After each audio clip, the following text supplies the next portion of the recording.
Hi all, and welcome to the 2020 Provider Roadshow.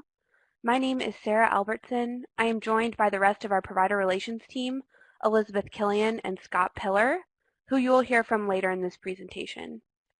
I appreciate each and every one of you who is watching this presentation.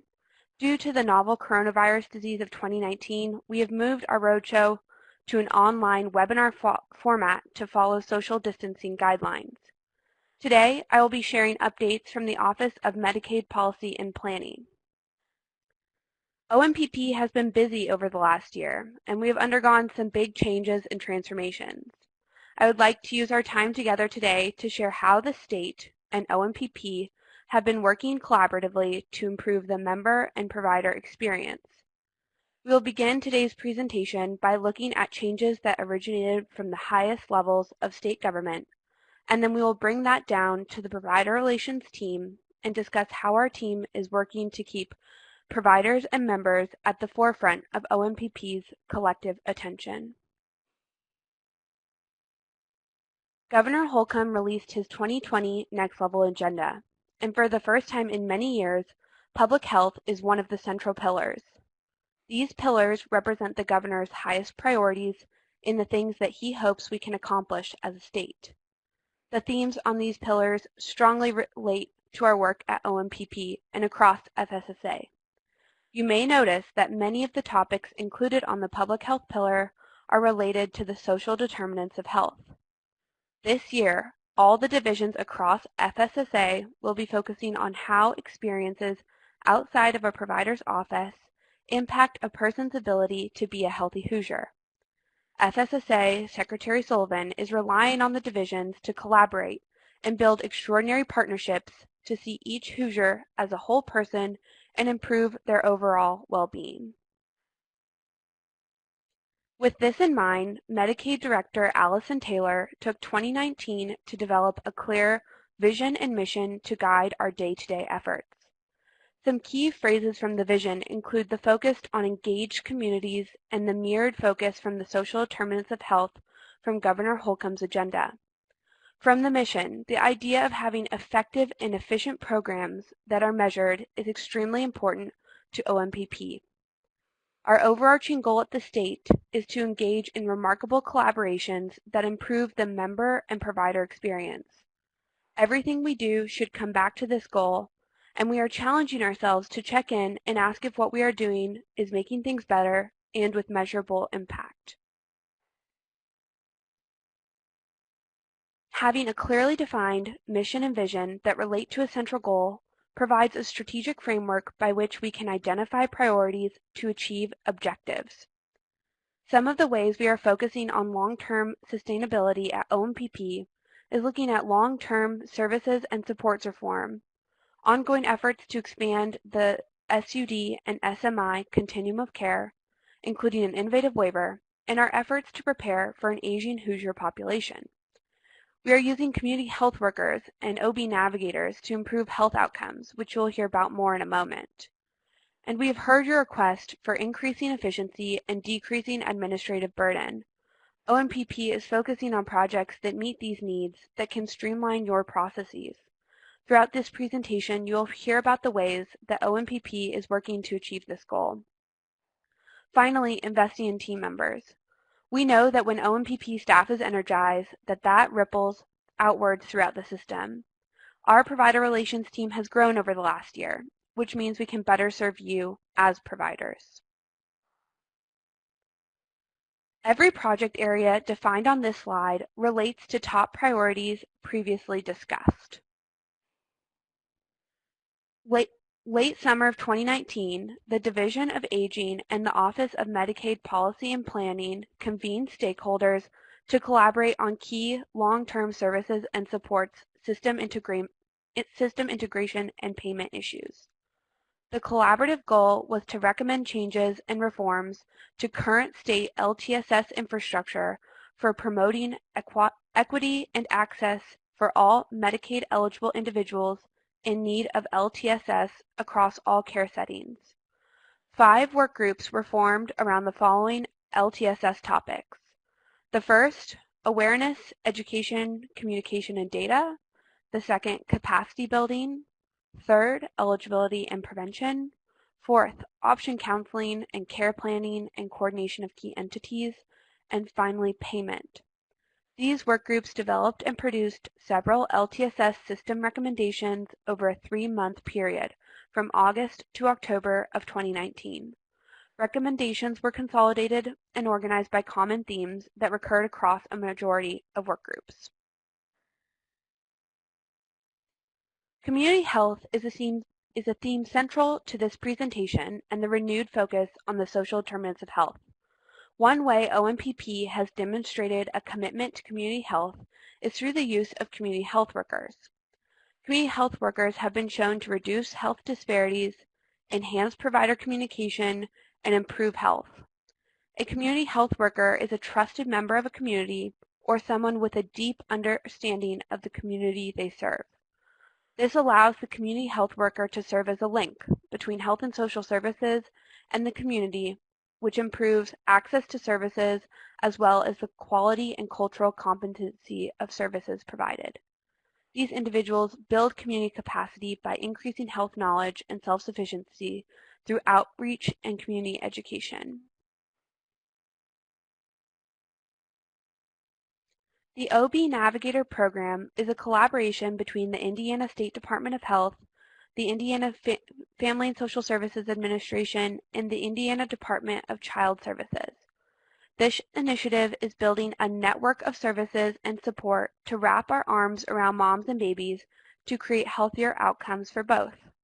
The goal of this program is to identify women early in their pregnancies and connect them with an OB Navigator, a home visitor who provides personalized guidance and support to a woman during and after her pregnancy. To begin that effort, the program is working to connect pregnant women who are covered by Medicaid in high-risk areas to a network of services in their communities. During this first year, the OB Navigator program will roll out to 20 counties. These counties include the zip codes where babies have the highest risk of dying before their first birthday. These counties also include those where there is the greatest prevalence of especially high-risk factors that negatively impact an infant's health. This initiative is an important step in our efforts to lower Indiana's infant and maternal mortality rates.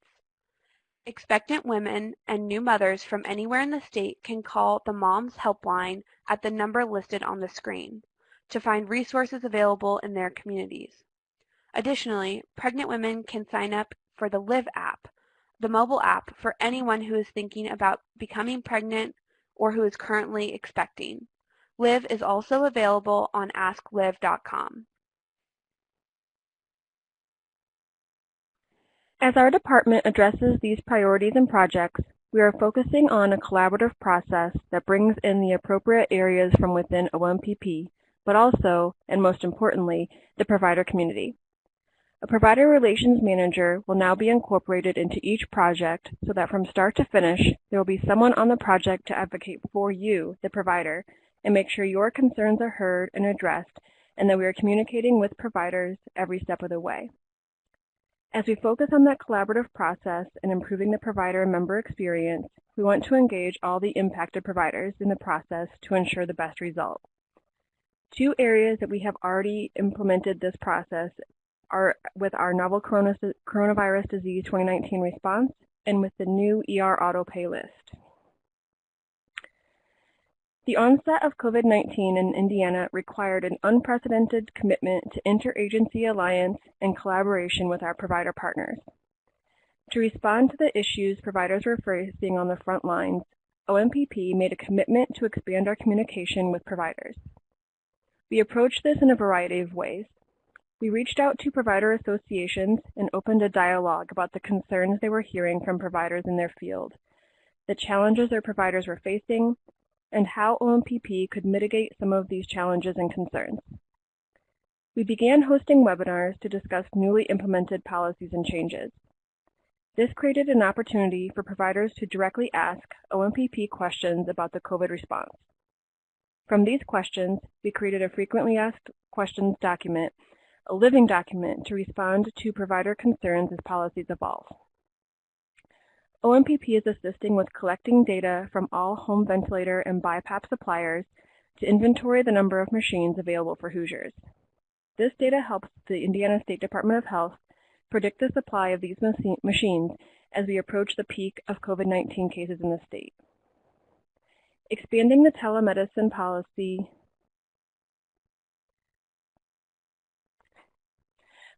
loosening requirements for PA, relaxing provider enrollment requirements, extending member coverage, and allowing members to access more of their maintenance medication are just some of the ways OMPP has responded to providers' concerns. Please note that these are all current to the date this webinar is recorded, April 8, 2020, and are temporary only for the duration of the public health emergency. If you would like to reference any of these changes, please visit our bulletins, banners, and IHCP live recordings from the Indiana Medicaid Providers webpage. When the public health emergency ends, there will be extraordinary communication to providers to make the transition back to standard policies as seamless as possible. While COVID-19 has been extremely challenging for all Hoosiers, it has created an opportunity for OMPP to build provider relationships and establish a better framework for engaging our providers in a way that is driven by provider needs. We hope to continue engaging with providers in this way after the public health emergency ends. Another way we have successfully improved the provider experience is through the new ER autopay list. You can hear more about the specifics about the ER autopay list in the MHS presentation, but I want to discuss how we brought several groups together through the process. We now have clear and consistent rules that define an emergency and the number of diagnosis codes we will consider so that providers don't have to be concerned about meeting many different standards across the MCEs. To start the project, OMPP collected feedback from hospitals including St. Vincent, St. Francis, and IU Health, and from provider groups like the Indiana Hospital Association and the Indiana chapter of the American College of Emergency Physicians. Through these discussions, we specifically wanted to know about providers' pain points and asked them questions about possible solutions. We then collected information from the MCEs about their current processes for out-of-network, in-network, facility, and physician emergency services payment. Again, we focused on the pain points and specifically how many diagnosis codes have been and should be compared to an autopay list. Next, we brought the results of those discussions to OMPP's clinical team to discuss possible solutions. After we came up with a proposed solution, we went back to the same provider groups and MCEs for feedback. Each time the solution changed to be as clear as possible and to eliminate loopholes, we went back to the stakeholders to confirm clarity and feasibility. Having that iterative process ensures that the state maintains a provider-centric perspective to create the most collaborative solution possible.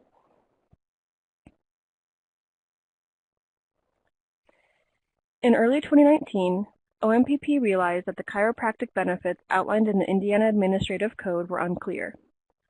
OMPP interpreted the code in a way that could limit the benefits HIP members receive. OMPP worked with the Chiropractic Association to develop a deeper understanding of the issue and to understand how they interpreted the code. OMPP then conducted a formal legislative review, which determined that the chiropractor's view of the benefits were accurate. Therefore, we recently released a bulletin clarifying the chiropractic benefits for HIP members. The MDY's presentation covers the specific changes that were put into place because of this process. One way we are reducing administrative burden and improving the member and provider experience is through the SUD authorization project. OMPP identified an issue that when an SUD prior authorization request was denied, there was not enough information included in the denial letter to understand why it was denied or what the providers and members' next steps could be. OMPP asked a third party to evaluate the prior authorization denial letters, and they identified that the letters could be improved with more distinct language regarding the denial. The SUD authorization denials are usually based on providers requesting the inappropriate level of care. In response, OMPP created the SUD Prior Authorization Denial Letter Compliance Plan and Audit to ensure the MCEs not only made determinations regarding medical necessity, but also guidelines to determine the level of care. The project team analyzed templates from all the MCEs and provided extensive feedback. We reinforced expectations of using clinical criteria as a reason for denial, which all 4 MCEs are currently doing. The letters also must include the physician who reviewed the request, the member's right to appeal the decision, and the instructions for alternative services for the member to be provided in lieu of the original service requested. This last piece allows for the member and provider to work together to determine an appropriate treatment plan. As we discuss the ways we strive to collaborate with you, it's now time for me to ask for your collaboration with us.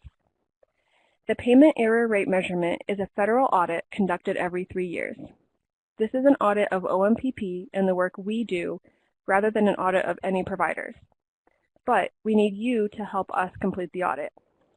CMS is looking at claims from 2019 and 2020 to check we are making the right payment to the right provider for the right procedure and the right member.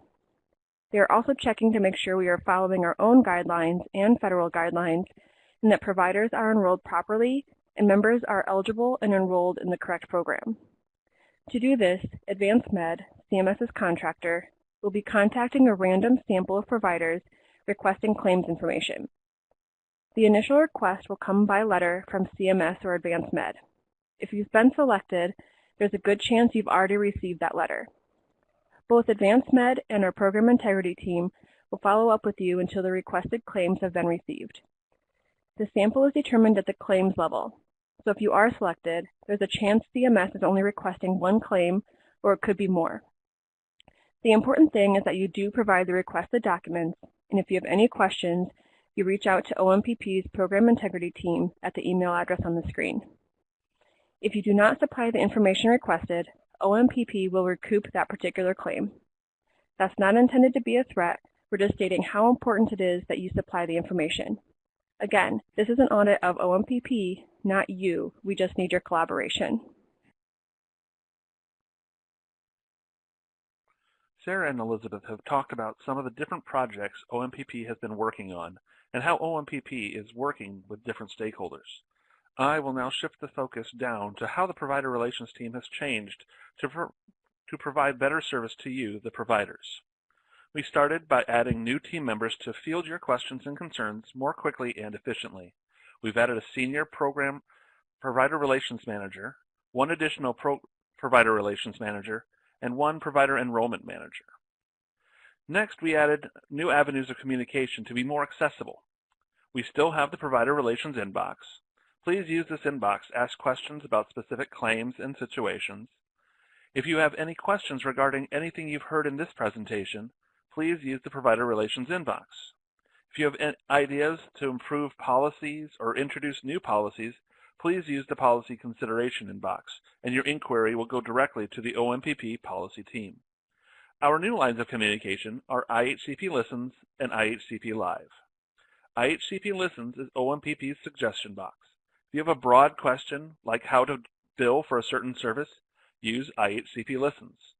You can use this inbox to identify areas where OMPP can improve, or how OMPP can help your provider organization. You can even use this inbox to tell us how great something is working. We do appreciate knowing when we've done a good job. The main goal of IHCP Listens inbox is to hear from you, the providers. IHCP Live is a new addition to our online presence. We will use IHCP Live to host monthly webinars that will discuss a variety of topics. It may focus on a change highlighted in a recent bulletin or a topic on which OMPP has recently received a number of questions. Currently, in response to the current COVID-19 crisis, OMPP is hosting weekly webinars to keep our providers up to date with policy changes as they change. The webinars will be live so that providers can participate and ask questions directly to the presenter. The webinars will be recorded and stored on the IHCP Live website in case a provider may not be able to attend. Looking forward, IHCP Live will be an online repository for basic trainings. These trainings will focus on the daily activities of providers, such as completing a CMS 1500 form or appealing a denial. The goal is to give providers, new workers, a place to learn tasks quickly without having to wait for the fall seminar to be trained. Finally, the OMPP Provider Relations team revamped our outreach to providers. We wanted to improve the provider experience and not create additional burdens. We created I8CP Live to provide that online repository for training videos because some people learn better by listening while others do great reading the modules. Next, we remodeled the I8CP Spring and Summer workshops. Holding 2 workshops in 10 different locations across the state was very inefficient. So we looked at it and we decided to scale back to 1 circuit to 11 different locations across Indiana, and we renamed it the Roadshow. The new Roadshow format will focus on updates at the MCEs, DXC, and OMPP. Unfortunately, during the current COVID crisis, we've had to practice social distancing and switch from in-person presentations to this webinar format. We plan to hit the road next spring to fully introduce our new format and see all of your smiling faces. Finally, the fall seminar. Because I8CP Live will have the basic trainings and the Roadshow will focus on the updates, the fall seminar can focus on in-depth trainings. We can delve deeper into different subjects like why are modifiers important, what errors are common, and how to avoid them. The errors, not the modifiers. Here is where we ask you to collaborate with us again. Tell us about what topics you want to hear. Send all of your suggestions to I8CP Listens, and we'll pull together sessions that hopefully will help improve your provider experience. While you're at it, we're looking to change the name of the fall seminar, so please send us your suggestions. Before I close, I wanted to introduce the Provider Relations team. Our Provider Services Director is Michael Cook, and the Provider Relations Managers are Sarah Albertson, Elizabeth Killian, and me, Scott Pillar. Please feel free to reach out to us through the Provider Relations inbox. Thank you again for attending the Roadshow webinars. I look forward to working with you in the future. Now, please take a couple of minutes and follow these links to a quick survey.